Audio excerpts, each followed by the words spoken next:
Hey everybody, how are you doing this Memorial Day weekend?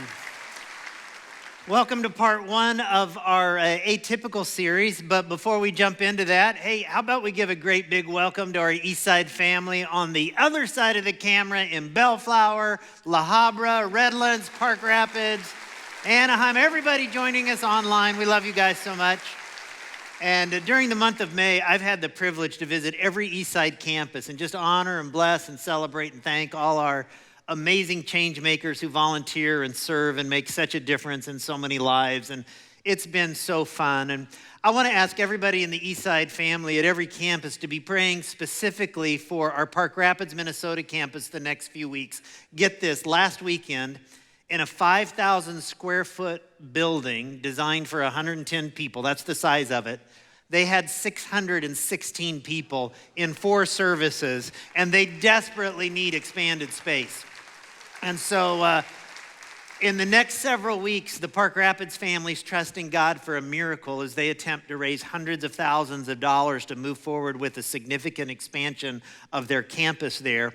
And Park Rapids, we just want you to know that the rest of your Eastside family, we're praying for you and we're cheering you on in this endeavor. We're really proud of you guys and what God's doing there. So a few moments ago, you were handed an envelope just like this, and I know this is going to be very hard for some of you overly curious people, but I'm going to ask you not to open it yet, okay? But I'm just going to tell you now, you're going to like what's inside. Now today we're starting a new series, and I have been praying that this will be challenging, life-altering, and helpful to you. Most all of our lives, all of us have resisted being labeled atypical in any area of our lives. From very early on in our lives, most of us want to be typical. We want to be normal. We want to be hip, cool, accepted, and so we strive to fit in. Some of you have painful memories of being labeled atypical or even odd growing up. It might have been when you were a kid and your mom cut your hair with a Flowbee, the revolutionary home hair cutting system, you know, and you had to go to school with that bald spot that she gave you in the back, or you had a haircut like Flowbee One Kenobi, and you look like your hairdo was from a galaxy far, far away or something like that. All of our lives, we want to be normal. We want to fit in. We want to be typical. And so we end up spending our lives thinking like typical people think, living like typical people live, and doing what typical people do. And as a result, we end up with what typical people end up with. And there is no area of our lives where this is more true than in the financial arena. And here's what's typical when it comes to finances. Typical is living beyond our means. Typical is broke, maxed out credit cards, piles of debt. Typical is families and couples fighting over finances, living paycheck to paycheck. Typical is the inability to be generous when we want to be. There was a brand new poll I read just Friday by the Federal Reserve that found that 40% of Americans would struggle to come up with $400 for an emergency expense. 40% of us. Another study found 25% of Americans are using credit cards for their basic living expenses. The average college student today graduates with more than $30,000 in student loans. And so no wonder one of the leading causes of divorce is money. I heard one guy say that he's trying to get his life and his cash to run out at the exact same time. In fact, he said, if I can die right after lunch next Tuesday, everything will be great. Let's be honest, typical is not working. And so here's the proposition for this entire series. And if you're taking notes, I want to ask you to write this down today. If you want what typical people have financially, then do what typical people do. But if you want what few people have financially, then do what few people do. It's time to get atypical. Now, I understand anytime we talk about finances in church, lots of people get uncomfortable, right? Some of you invited a friend today and you're thinking, oh no, not this topic. And I just want to ask you to take a deep breath, because genuinely my spirit is to come alongside of you as a friend and see if together we can all do a little better in this area of our lives. Now today I've titled this message, Atypical Attitude. And I want to get started by identifying three very typical attitudes about money. And then I want to unpack a parable that Jesus taught in Matthew chapter 25 to identify some atypical attitudes about money. Now, here's typical attitude number one that most of us secretly believe. We believe that more money and more things will make me more happy. Typical people are always reaching for more, trying to get a few more dollars, a higher high, a deeper rush, trying to make a little more in order to have more fun. And yet look at what the wisest man who ever lived, Solomon, wrote in Ecclesiastes 5:10. He's also one of the wealthiest people to ever live. He said, whoever loves money, and he had a lot of it, never has enough. Whoever loves wealth is never satisfied with their income. And his point is, no matter how much you have. Now, I could teach on this for the next 6 months, and we would still walk out of church saying, I know that's true. I know that more money and more things will not make me more happy. But if I just had that new car, I'd be pretty happy. If I just had that house on the beach or the lake, I'd be pretty happy. Actor Jim Carrey has a great quote. He said, I think everybody should get rich and famous and do everything they ever dreamed of, so they can see that it's not the answer. Here's a second typical attitude when it comes to money. All the church is interested in is my money, right? I know some of you are cynical and doubting about a church's or a pastor's motives when they talk about money, and heck, I don't blame you. Honestly, if I was in your shoes, I'd probably feel the same way. And frankly, I just want you to know I'm embarrassed by much of what goes on in the name of God when it comes to money. So I get why you would be cynical. And you probably think, well, that pastor at Eastside, that church is only interested in money. But could we just have an honest conversation about that for a moment and ask, is that really true? Because if we're honest, a very large portion of the people who come here to church give little to nothing to this church. And we don't send a collection agency to your house. You don't get a monthly statement invoicing you for Kidside Ministry and student ministries or the weekend services at Eastside. We don't lock the doors and refuse ministry to you or your kids if you don't pay. In fact, we throw open the doors of our ministry every weekend to everyone, even if nobody pays. Church is free, right? Now, try that today when you go to a restaurant. Or go shopping or to a store. Just go in, enjoy the food, take some clothes, some shoes, some auto parts, whatever it is, and walk out and see what they say. You see, businesses are about the money. Eastside is about ministry. Businesses are for consumers. The church is for worshipers. And if you really want to get honest about the whole money thing, the church exists in great part to give ourselves away. In fact, across our 5 campuses this year, we are on track to give away over $5 million this year to compassion and kingdom causes for the broken, the marginalized, the hungry, the forgotten, for AIDS orphans, for victims of human and sexual trafficking and natural disasters. At Eastside, we're not about the money. We're about ministry. We're about the impact. We're about changed lives. And if you're skeptical about that, I would challenge you to stick it out through this entire series and ask yourself when it's over, whether or not people's lives would be better if they moved in the direction of Jesus' teaching on this subject, or worse. Now here's typical attitude number 3, and we've all said this at one time or another. It's my money, and I can do whatever I want with it. And that's what most of us think, and Jesus lived in a culture that felt that way too. But in Matthew chapter 25, he tells a story to explain how we should view our stuff, our money, and our lives. He teaches that there's an atypical attitude that we must possess if we ever want to have financial freedom. So he's teaching about what life is like in God's kingdom, in the kingdom of heaven. And Jesus says it's like this in Matthew chapter 25, verses 14 and 15. He said, it'll be like a man going on a journey who called his servants and entrusted his wealth to them. To one he gave 5 bags of gold, to another 2 bags of gold, and to another 1 bag, each according to his ability, and then he went on his journey. And so the story begins with this owner of an estate of all this gold taking a long trip, like maybe to Hawaii or something.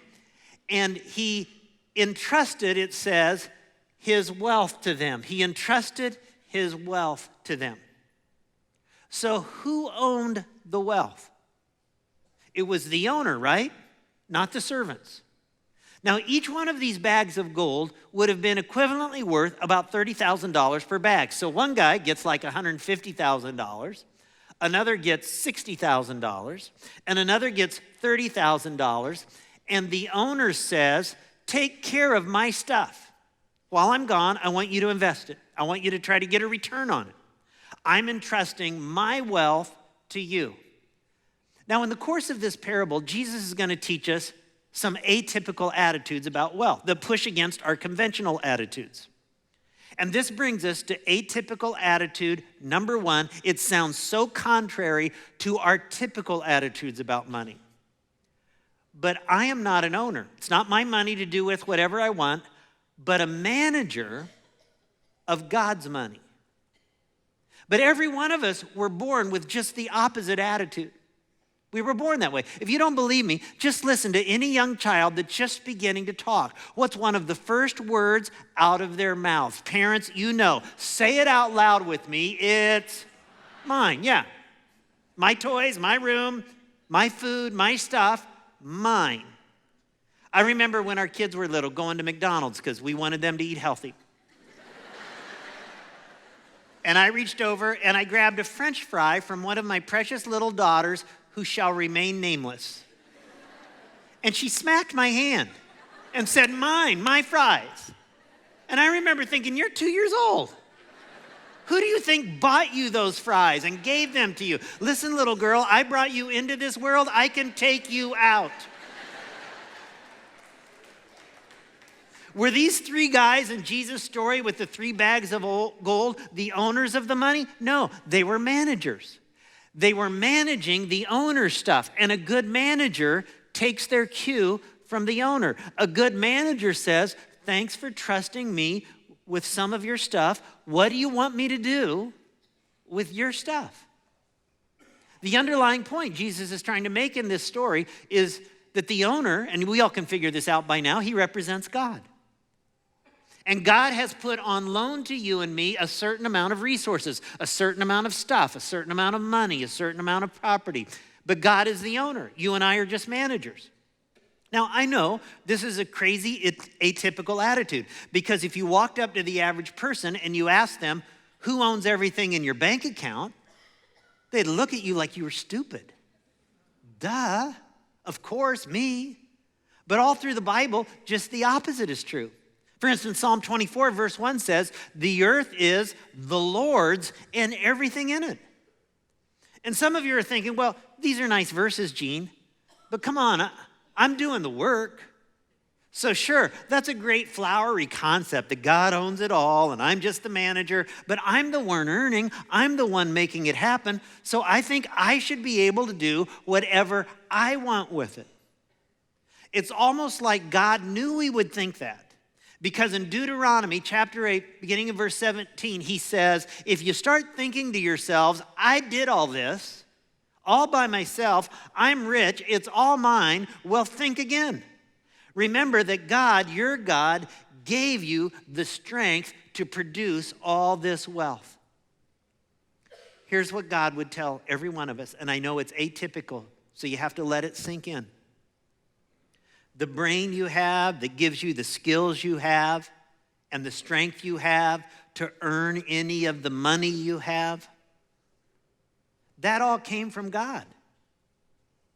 The moment you think it's yours and it came from you and you control it, wrong.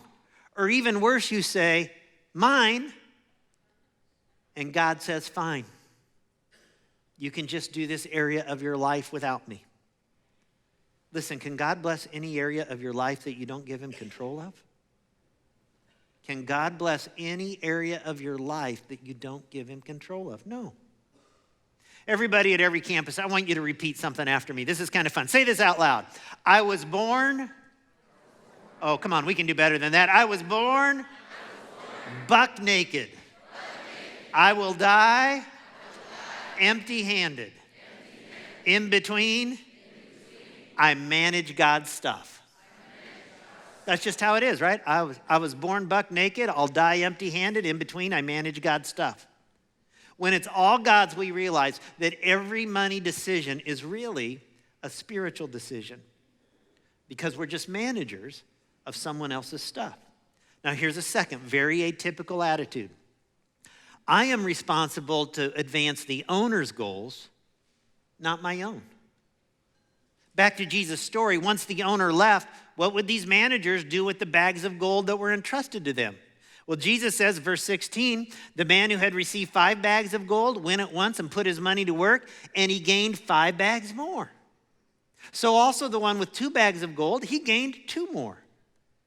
But the man who had received 1 bag went off, dug a hole in the ground, and hid his master's money. So the first 2, they stepped up, accepted the challenge, put the owner's resources to work to advance the owner's goals. But the third just played it safe. He was tight-fisted and just dug a hole, and he hid the master's money in the ground. What about you?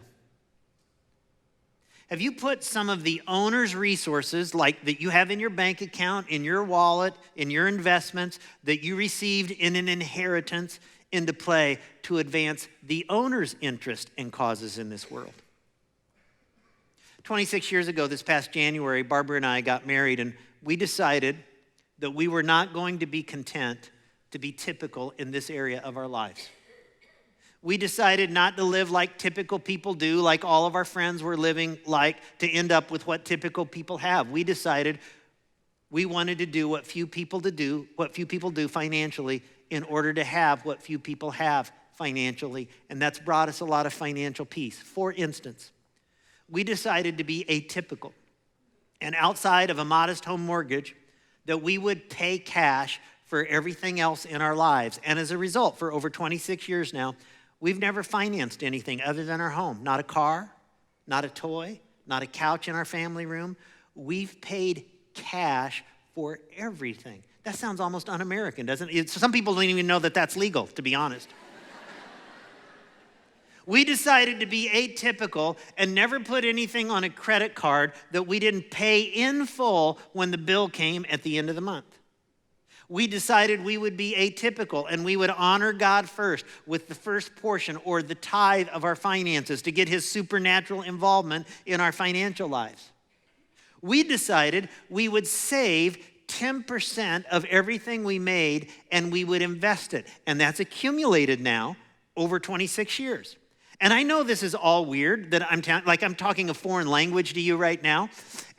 But if you want what normal people have financially, then just do what normal people do. But we've learned in our own experience, if we want what few people have in this area of our lives, it starts by doing what few people do. Now, some of you are saying, Gene, you're speaking a foreign language to me. This is confusing to me. What kind of high-tech, sophisticated money management system do you and Barbara have? Well, admittedly, it's a little complicated. And I've taught this many times over the years, so I'm gonna go slow, but I'm gonna teach it. Here's 10 $1 bills right here. And this is our system. Every time we get 10 of these, the first thing we do is we give 1 or more to God as the tithe. The second thing we do is we save 1 or more for ourselves and invest. And then third, we live on the rest. Did you catch that? Did I go too fast for you today? Some of you like your eyes glazed over and you're like, so let me do it again for you. So it is, every time we get 10 of these, first thing we do is we give 1 or more to God. The second thing we do is we save 1 or more for ourselves. And the third thing we do is we go wild and crazy with the rest. We like weekends in Barstow. It's amazing. Now, I know there's probably much better and sophisticated systems than that. I'm just telling you, as long as we've done those 3 things for over 26 years in our marriage, we've been okay. We've never been close to the edge of financial calamity, and we're free. One more time. Let me show you again. we give, we save, and then look at all the rest that we have to live on. This is a system I've taught for decades, and I've literally seen it transform thousands of lives. But the truth of the matter is, many of you are in circumstances right now where you don't know where to start. You don't know, where to begin to put a God-honoring financial plan together to advance the owner's goals, because many of you haven't practiced some of these principles, or you didn't grow up in an environment, in a family that taught you good financial principles, or some of you've just been hammered by some unexpected or catastrophic circumstances in your life, and you don't know how to climb out. And this is why, with the strongest possible encouragement I can, I want to urge you, I want to beg you, I want to plead with you, jump into a Financial Peace University class. It's one night a week for 9 weeks that can literally change the direction of your finances forever. If you want to learn how to get out of debt, what kind of insurance do you need, how to plan for retirement, or learn some solid principles about investing, this will really help you get the ball rolling. We required all of our kids to go through Financial Peace before we allowed them to get married, or they weren't getting a dime from us for those weddings, right? Now, we're launching 3 groups in La Habra, Anaheim, and Bellflower on Thursday, June 13th. And you can sign up at your small groups area, your campus today for those groups. Or if there's not one near you, you can just take the course online with Financial Peace University. Now, let me show you how Jesus concluded this story, and then I'm going to give you one final atypical attitude, okay? The owner goes off on his trip, has a good time. One day he returns to see what these managers have done with his stuff. Verse 19, Jesus says, after a long time, the master of those servants returned and settled accounts with them. In other words, there's a day we're going to have to give an account to God.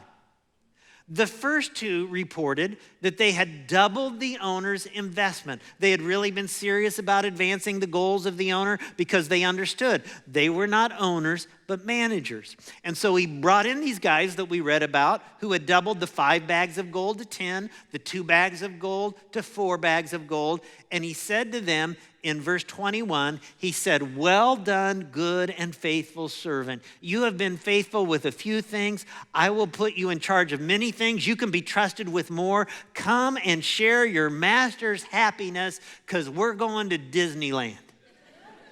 Isn't that great? Now, here's the final atypical attitude today. I demonstrate who the owner is by honoring the owner first. Now, think about this. There are really only 5 things that you can do with money. You can spend it, and we're really good at that one. We don't need a lot of coaching on that. You can pay debt with it. We don't like to do that, but we do it. You can pay your taxes. It's our responsibility as citizens, American citizens, to pay our taxes. You can save it. If there's anything left over, we do that. And you can give some away to God, the owner, to others. You can be generous. Now, not only are these the 5 things that you can do with money, but typically, if we're honest, this is the exact order of spending priorities for our lives, right? First thing we do, we get some money, we spend it. Then we pay debt on things we've already spent money on. And then we pay taxes. And then maybe we save something. And if anything's left over, we might give a little bit away. Or to put a little different spin on it, what we're really saying is our priorities are me, we, America, paying my taxes, me, and then God. Now, if this were the Olympics and we were awarding medals for where we spend our dollars, we would say, this is gold, silver, bronze, nice try, buddy, and this is like the Jamaican bobsled team. It's just kind of cool that you showed up. Now, in spite of that, we actually ask God to bless us.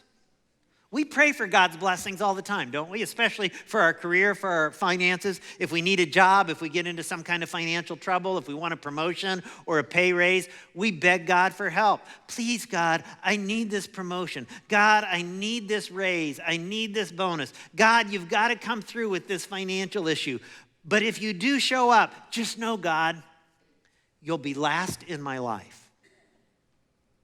Now, I'm not sure what God thinks about this, so I'm just making this up, what I'm about to say. But I think God is probably thinking, why?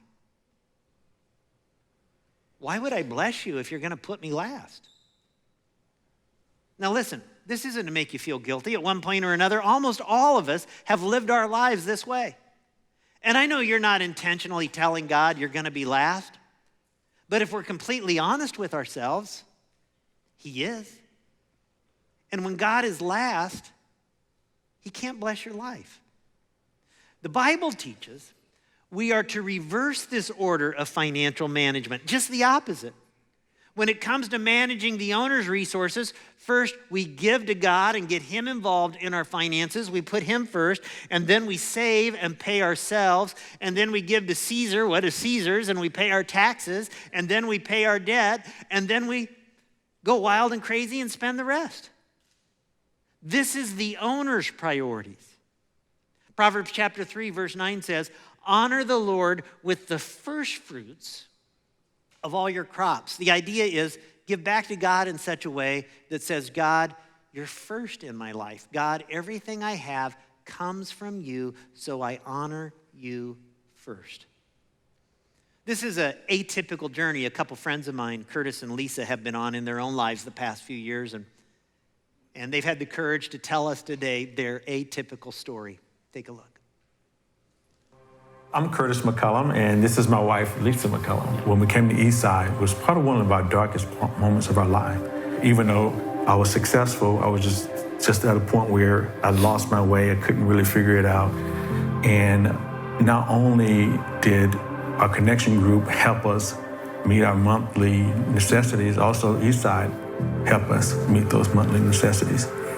And so during that period of time, we had stopped giving until Gene taught a lesson. And when he taught that lesson, it brought us back to what we always believed, that God owns everything. And not only do Eastside teach tithing, but they practice tithing. They give back 15% back to global and local ministries. And it was just like, wow, okay, we're just gonna do it. And not only did we start giving again, but I think like maybe a month or so later it was time to sponsor a child.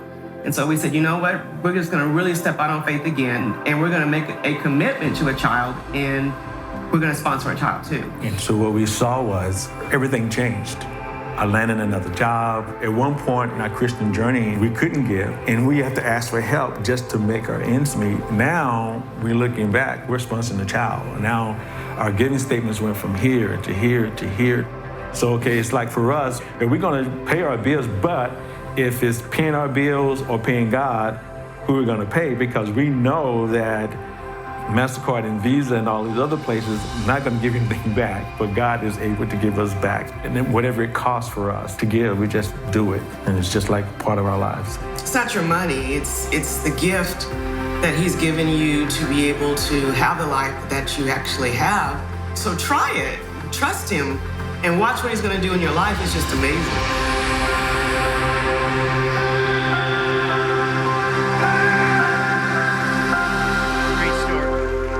Great story, isn't it? And I just thankful for Curtis and Lisa to be willing to share their stories. So I love atypical stories like that about God's faithfulness. And I was thinking about, like, how could I teach you this concept that God owns it all and we're just managers of God's money? And I wanted a really practical way to teach you this today. So grab that envelope that you received when you came in earlier in the service. Everybody have it? Just hold it up. And you can open it right now if you want to. In every envelope, there's a $1 bill. And you can take it home with you today, right? You came to church on Memorial Day weekend, you get $1. Now, I want to be clear about this. This is not the church's money. This is my money. And I'm not joking about this. This may be one of the dumbest things that I've ever done. At least my wife, Barbara, thinks it may be. But to show you I'm not joking, I went to my bank the other day and I withdrew enough $1 bills for everybody to have one today. And this is what it looks like to have all that cash when you have it there for everybody at all of our campuses. And I left the bank with a bag of money.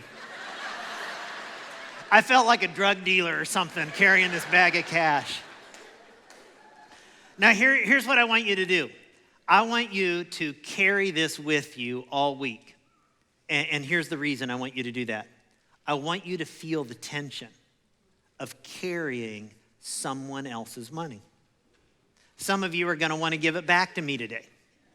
Or you're going to want to leave it at your campus because you don't want the responsibility of it. But I'm not taking it back, and you can't, put it in one of the church's giving boxes because it's not the church's, it's my money. I'll tell you where you can put it next week, okay? But I want you to carry it this week, and I want you to bring it back next week, because if you don't bring it back, my wife is going to be really upset with me. We're going to be able to pay our mortgage, our utility bills. We won't be able to eat. So I'm trusting you with my money, okay? I'm trusting that you will bring back my money next week, and next week we'll have containers for you to put it in. Now, God only asks you to bring back 10%, right? God asks you to bring back the tithe. I'm asking you to bring back 100% next week, okay? Like, don't flip me a dime, okay? But this is a tangible reminder that everything you have is God's. You're just a manager of it. The money in your wallet, it's God's.